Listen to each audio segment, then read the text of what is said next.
کربلا کی تپتی ریت پر جہاں ناانصافی اپنے عروج پر تھی، تاریخ نے وفا کی ایک ایسی مثال دیکھی جو آج بھی زندہ ہے۔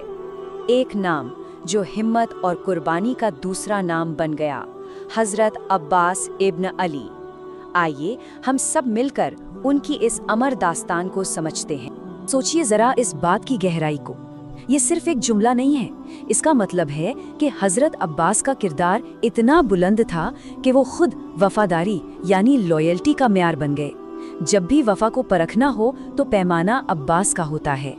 تو سوال یہ اٹھتا ہے کہ آخر کون تھے عباس جنہیں قمر بنی ہاشم یعنی بنی ہاشم قبیلے کا چاند کہا جاتا تھا؟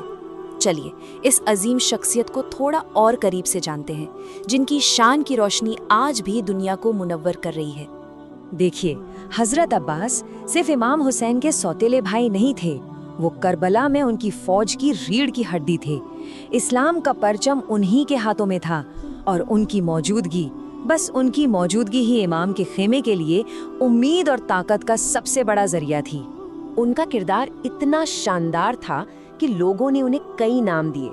قمر بنی ہاشم ان کے روشن چہرے کی وجہ سے، باب الحوائج اس لیے کہ وہ ضرورت مندوں کی دعاؤں کا دروازہ تھے، اور سقا یعنی پانی پلانے والا، یہ نام کربلا میں ان کی اس آخری کوشش سے جڑا ہے جو تاریخ میں امر ہو گئی۔ اور اب ہم کہانی کے اس حصے میں پہنچ رہے ہیں جس نے کربلا کی زمین کو ہمیشہ کے لیے نم کر دیا۔ یہ کہانی ظلم کی انتہا کی ہے۔ جب امام حسین کے خیمے پر سب سے کرور پابندی لگا دی گئی تھی تو ہوا یہ کہ ظالم حکمراں یزید نے جب وفاداری کی قسم کی مانگ کی تو امام حسین نے صاف انکار کر دیا۔ اس کے بعد وہ اپنے پریوار کے ساتھ کربلا پہنچے، اور یہیں پر 7 محرم کو دشمن نے اپنی سب سے گھنونی چال چلی۔ انہوں نے فرات ندی پر پہرا لگا دیا تاکہ امام کے خیمے میں پانی کی ایک بوند بھی نہ جا سکے۔ ذرا سوچئے وہ منظر، 3 دن سے چھوٹے چھوٹے بچے اور عورتیں پیاس سے تڑپ رہے تھے۔ خیموں سے صرف ایک ہی آواز گونج رہی تھی، العطش العطش۔ بچوں کی یہ پکار حضرت عباس کے دل میں تیر کی طرح چبھ رہی تھی، اور یہی وہ پکار تھی جو ان کے آخری مشن کی وجہ بنی۔ یہیں سے کہانی اپنے سب سے دردناک اور سب سے بہادر موڑ پر پہنچتی ہے۔ یہ جنگ کسی سلطنت کے لیے نہیں تھی، یہ جنگ تھی صرف ایک مشق پانی کے لیے، تاکہ خیمے میں پیاسے بچوں کی جان بچ سکے۔ جب بچوں کی حالت برداشت سے باہر ہو گئی تو عباس اپنے بھائی امام حسین کے پاس پہنچے۔ امام نے روتے ہوئے اجازت تو دی، پر یہ کہہ کر کہ عباس جنگ کے لیے نہیں، صرف پانی لانے کے لیے جاؤ۔ مقصد لڑائی نہیں، صرف انسانیت تھی۔ یہ وفاداری کی وہ انتہا تھی جس کی مثال ملنا ناممکن ہے۔ سوچئے، 3 دن کی شدید پیاس، سامنے ٹھنڈا پانی، انہوں نے ایک چلو بھرا بھی، لیکن جیسے ہی پانی ہونٹوں کے قریب آیا، انہیں اپنے پیاسے بھائی اور خیمے میں بلختے بچوں کا خیال آ گیا۔ انہوں نے پانی واپس ندی میں پھینک دیا۔ واپسی کا سفر اور بھی بھیانک تھا۔ دشمن نے چاروں طرف سے گھیر لیا۔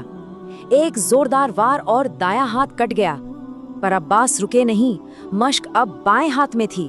پھر دوسرا وار، بایاں ہاتھ بھی کٹ گیا، مگر ہمت دیکھیے، مشق کو دانتوں سے تھام لیا۔ اور پھر ایک تیر، وہ تیر مشق میں لگا، اور سارا پانی، ساری امید کربلا کی گرم ریت میں جذب ہو گئی۔ جسم زمین پر آ چکا تھا، لیکن یہ کہانی کا انت نہیں تھا، بلکہ یہ تو اس وراثت کی شروعات تھی جو آج 1400 سال بعد بھی دنیا بھر کے لوگوں کو ہمت اور وفا کا سبق سکھا رہی ہے۔ امام حسین کے یہ شبد سب کچھ بیان کر دیتے ہیں۔ عباس صرف ایک بھائی یا کمانڈر نہیں تھے، وہ امام کی طاقت تھے، ان کی ہمت تھے۔ ان کی شہادت کے ساتھ امام نے سچ مچ اپنا سب سے بڑا سہارا کھو دیا تھا۔ اپنی آخری سانسوں میں بھی انہیں اپنے زخموں کی نہیں بلکہ اپنے وعدے کی فکر تھی۔ انہوں نے کہا، مجھے خیمے میں واپس مت لے جانا، میں ان بچوں کا سامنا کیسے کروں گا جن سے میں نے پانی کا وعدہ کیا تھا۔ اپنے درد سے زیادہ تکلیف انہیں اپنا وعدہ نہ نبھا پانے کی تھی۔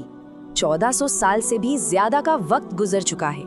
اتنی صدیوں میں دنیا کہاں سے کہاں پہنچ گئی، لیکن عباس کی وفا کی یہ وراثت، یہ آج بھی پہلے سے زیادہ مضبوط اور زندہ ہے۔ اور ان کی عظمت کا ایک ثبوت تو آج بھی موجود ہے۔ کہتے ہیں کہ وہی فرات ندی جو اس دن عباس تک نہیں پہنچی، اس نے بعد میں اپنا راستہ بدل لیا۔